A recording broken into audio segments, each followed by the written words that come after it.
اللہ جل شانہ نے اپنے نبی صلی اللہ علیہ وسلم کو بندوں کو ایمان اور عبادت سکھانے کے لیے بھیجا،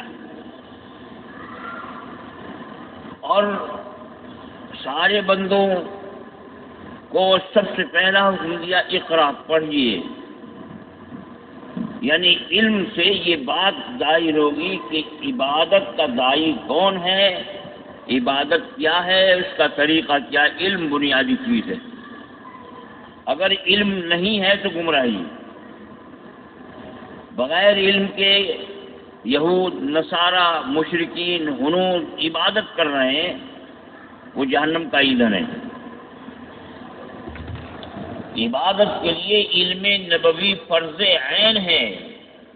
قرآن نے سب سے پہلی وحی میں سب سے پہلا لفظ جو نازل کیا ہے اقرا، اس میں علم دین کی جو اللہ کے یہاں سے علم آیا ہے اس کی فرضیت کا اعلان کیا ہے۔ علم سیکھنا فرض، امر کا جو صیغہ ہوتا ہے، حکم صاف صاف فرضیت ثابت ہو۔ اللہ کے لاڈلے رسول ہمارے آقا محمد الرسول اللہ صلی اللہ علیہ وسلم نے اس اقرا کی تفسیر فرمائی ہے۔ فرمایا طلب العلم فریضۃ علی کل مسلم، جو اسلام کا نام لے، اپنے آپ کو مسلمان کہے، تو سب سے پہلا فریضہ یہ ہے کہ وہ علم دین حاصل کرے، چاہے وہ مرد ہو عورت ہو، سب کے ذمے ضروری ہے، فرض۔ اس کی تشریح کریں، کیونکہ علم کے بغیر آگے کام چلے گا نہیں۔ بنیاد علم ہے، بنیاد علم ہے۔ اسی لیے علماء کو وارثین انبیاء کہا گیا حدیث میں، یہ نبیوں کے وارث ہیں، ان کے نائب ہیں۔ ان کی بے ادبی کفر ہے، گمراہی ہے۔ اسی طرح علم کی کتاب ہے، اس کی توہین کفر ہے، آدمی جہنمی ہو جائے گا۔ اور سب سے بڑی کتاب علم کی قرآن مقدس ہے، اس کی کوئی توہین کر دے گا جہنمی ہو جائے گا۔ کتاب و سنت کا معلم عالم ہے، نائب رسول ہے، اس کی توہین رسول اللہ صلی اللہ علیہ وسلم کی توہین ہے۔ ادب لازم ہے، اگر ایک طالب علم کی توہین کوئی کرتا ہے، اس لیے کہ پڑھ رہا ہے، ABCD نہیں پڑھ رہا ہے، تو کافر ہو جائے گا، کیونکہ اس میں علم دین کی، رسول اللہ صلی اللہ علیہ وسلم کی اور دین کی توہین ہے۔ بڑی احتیاطوں کے احکام ہیں قرآن میں، حدیث میں۔ رسول اللہ صلی اللہ علیہ وسلم سے اعلان کروایا گیا، آپ نے جو دین کے سلسلے میں کوئی بات فرمائی تو اپنی طرف سے نہیں، قرآن نے گارنٹی دی ہے کہ وہ ہماری ہی بات ہے۔ وما ينطق عن الهوى ان هو الا وحی یوحی، آپ اپنی خواہش سے کوئی بات بیان نہیں فرماتے، جو فرماتے ہیں وہ ہمارا بھیجا ہوا حکم ہوتا ہے، وحی ہوتی ہے۔ قرآن مقدس میں حضور پاک صلی اللہ علیہ وسلم کو ایک جگہ پر چند احکام دیے گئے، ان میں سے ایک حکم ہی دیا گیا کہ آپ یہ بھی کہہ دیجیے وَأَنَّ هَذَا صِرَاطِي مُسْتَقِيمًا فَاتَّبِعُوهُ وَلَا تَتَّبِعُوا السُّبُلَ فَتَفَرَّقَ بِكُمْ عَنْ سَبِيلِهِ، آپ سب کو یہ بات سنا دیجیے کہ یہ میرا راستہ سیدھا راستہ ہے، صراط مستقیم ہے، جس کو تم نمازوں میں مانگتے ہو، یہ میرا راستہ سیدھا جنت کو جا رہا ہے، اللہ کے دیدار کے مقام پر جا رہا ہے، اللہ کی رضا دلوانے والا ہے، یہ سیدھا راستہ۔ فاتبعوا، اس سیدھے راستے پہ چلو، اسے چھوڑ کے دائیں بائیں مت چلو، ولا تتبعوا السبل، دوسرے راستے۔ ہر آدمی کہتا ہے یہ اچھا راستہ ہے، ٹھیک ہے، تمہارا غلط ہے، کسی راستے پہ مت چلو۔ کسی کے بہکائے میں مت آؤ، یہ دیکھ لو میرا راستہ ہے کہ نہیں، میرے راستے پہ چلو۔ اگر تم بہکائے میں آ گئے، دوسرے راستوں پر چلے، دوسرے راستوں پر سے کسی راستے پر چلے تو یہ راستہ چھوٹ جائے گا جو اللہ کا راستہ کہلاتا ہے، چھوٹ جائے گا، گمراہ ہو جاؤ گے۔ رسول اللہ صلی اللہ علیہ وسلم نے صحابہ کے مجمع میں ایک لکیر سیدھی کھینچی اور دائیں بائیں ٹیڑھی بکڑی لکیریں کھینچ دی۔ سب دیکھ رہے ہیں، اللہ کے محبوب کوئی فضول کام نہیں کر سکتے۔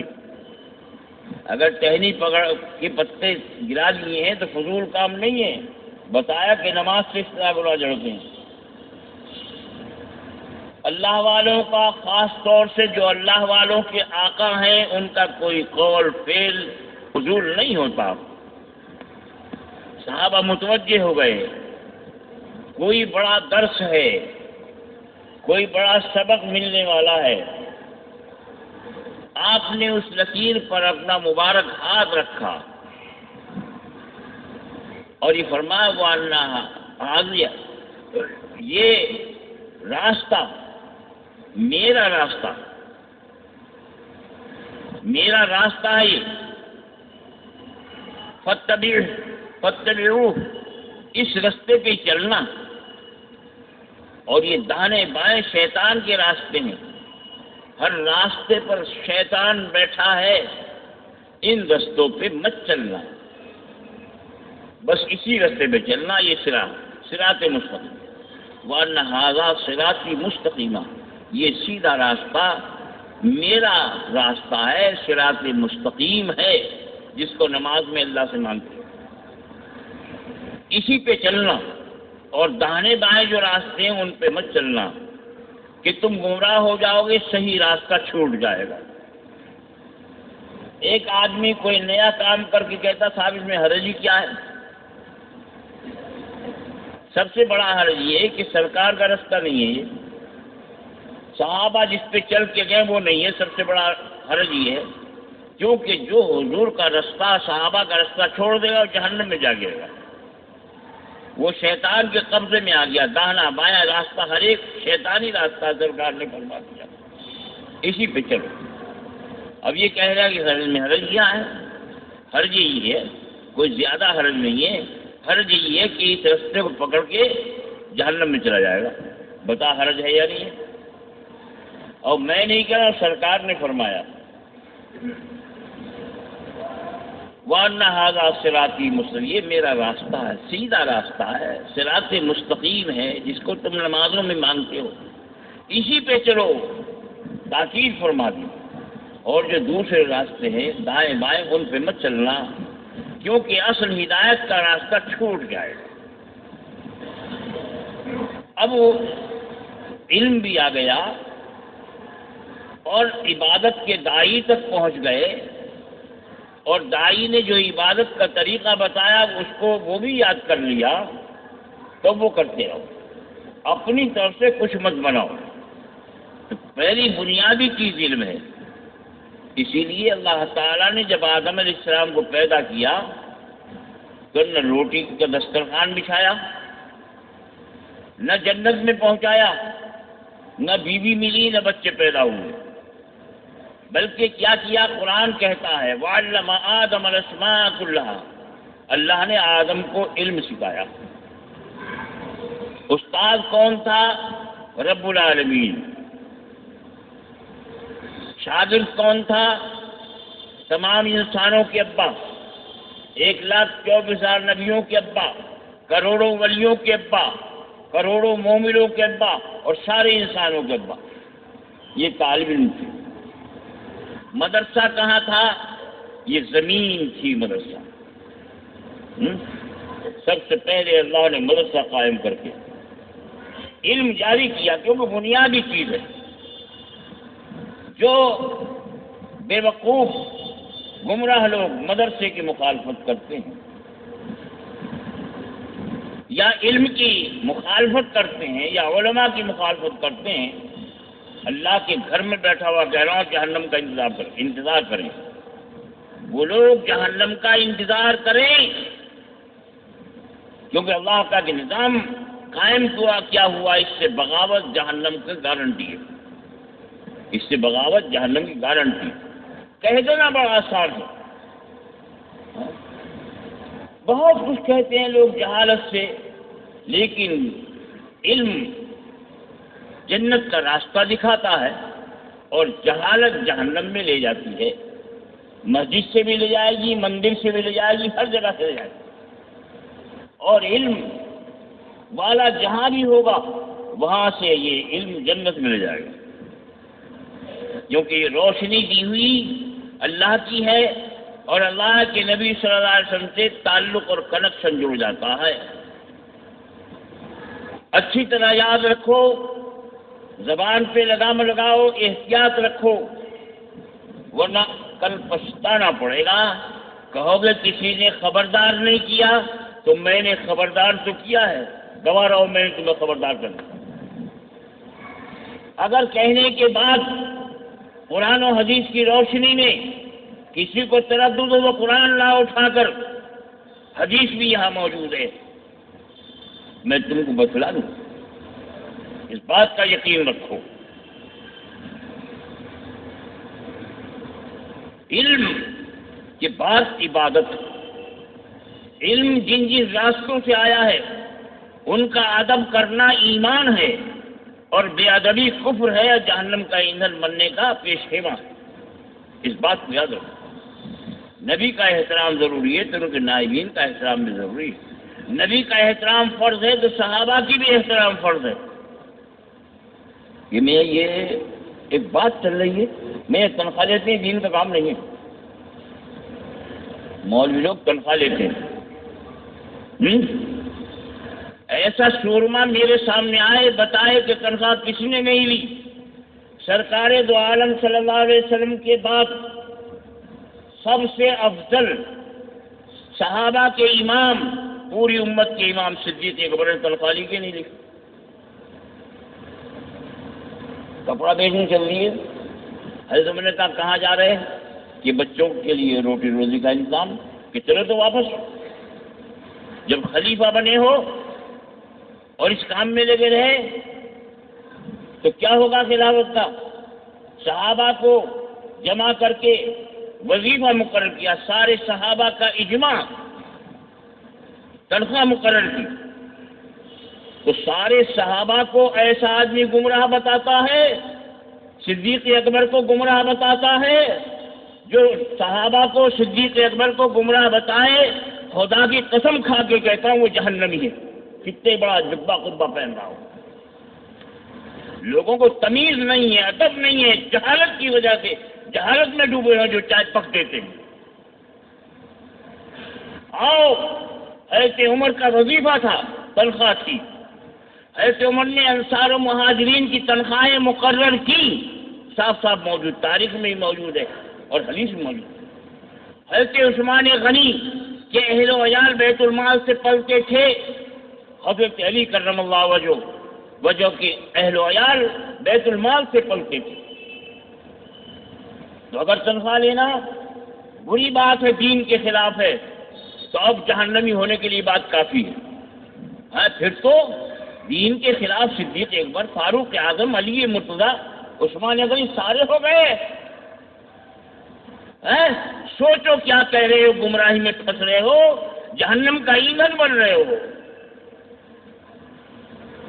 ذرا عقل سے کام لو، ایسا نہ ہو کہ دنیا میں سمجھتے رہو کہ ہم جنتی ہیں اور موت آتے ہی معلوم ہو کہ جہنم گئی نہ، علم کی روشنی سے محروم ہو گئے، علماء کی سرپرستی سے، علماء حق کی سرپرستی سے محروم ہو گئے، تو کوئی ہدایت دینے والا نہیں ہے جب ہدایت کے راستے سے منہ موڑ لو گے۔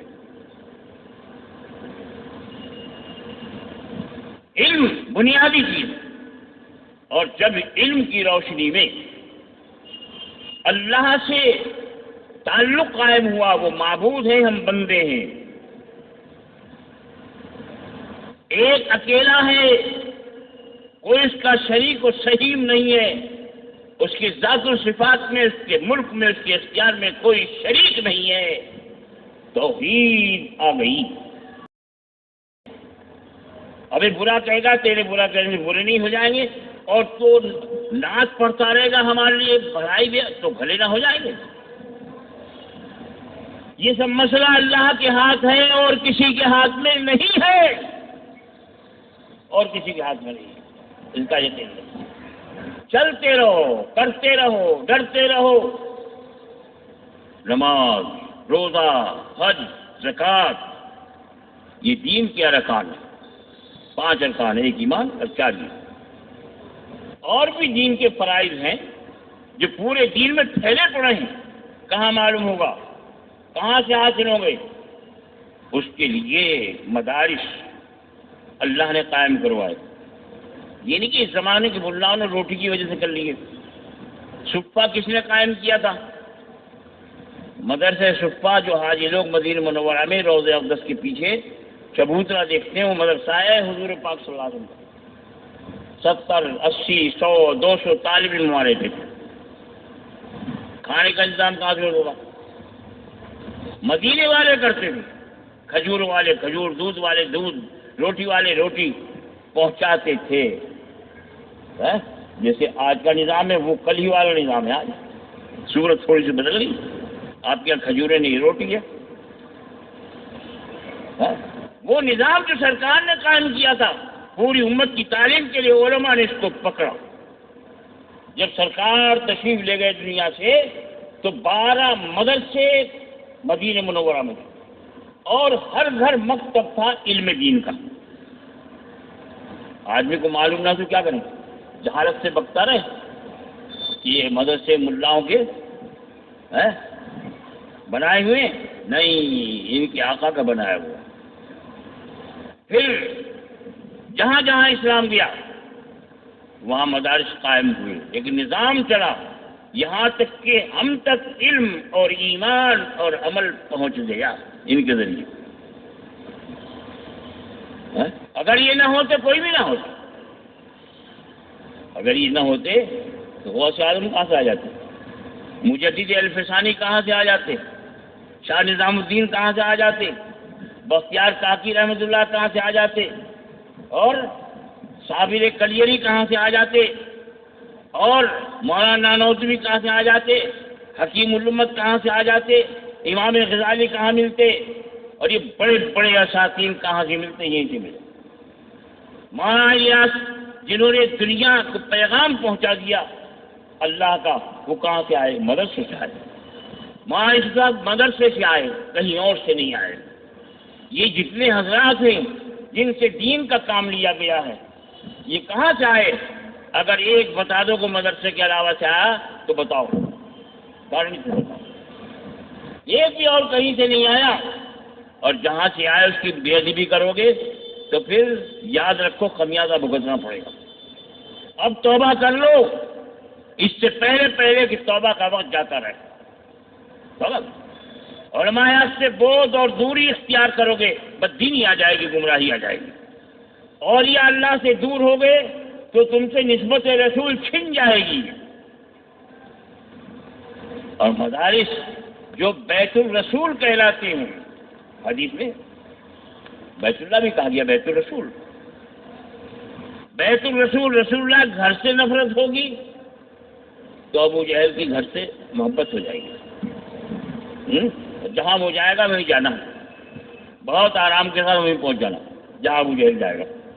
اور اگر رسول کے گھر سے نسبت ہو گئی تو پھر وہاں جانا جہاں اللہ کے رسول جائیں گے۔ کیا سمجھے؟ جہاں جانا ہے اسی نسبت کو مضبوط پکڑ لو۔ جہاں جی چاہے، دوزخ میں جانا ہے تو جہنمیوں کا دامن پکڑ لو، اور جنت میں جانا ہے جنتیوں کا دامن پکڑ لو۔ جنتی کون؟ اہل کتاب و سنت۔ کتاب و سنت کے علوم اور ان کے اعمال جن کے پاس ہیں وہ ہے اہل جنت۔ سرکار نے فرمایا رات دن قرآن اور اس کی تعلیم کے ان کا مشن ہے زندگی میں، وہ ہے اہل اللہ، اللہ کے گھر کے خاص لوگ۔ فضائل اعمال میں دیکھو، فضائل قرآن ایک کتاب شیخ نے لکھا ہے، مگر جو نہیں ماننا تو ماننا نہیں ماننا، اور نہیں ماننا تو حضور صلی اللہ علیہ وسلم کے ساتھ سب جنت میں داخل ہوں گے الا من ابا، مگر جو نہ مانے۔ صحابہ نے پوچھا حضرت یہ کیا مطلب ہے کون جو نہ مانے؟ کہا جس نے میری اطاعت کر لی وہ جنت میں جائے گا، اور جس نے اطاعت نہیں کی وہ ہے نہ ماننے والا، وہ جنت میں جائے گا۔ مان لو، خوش دلی سے مان لو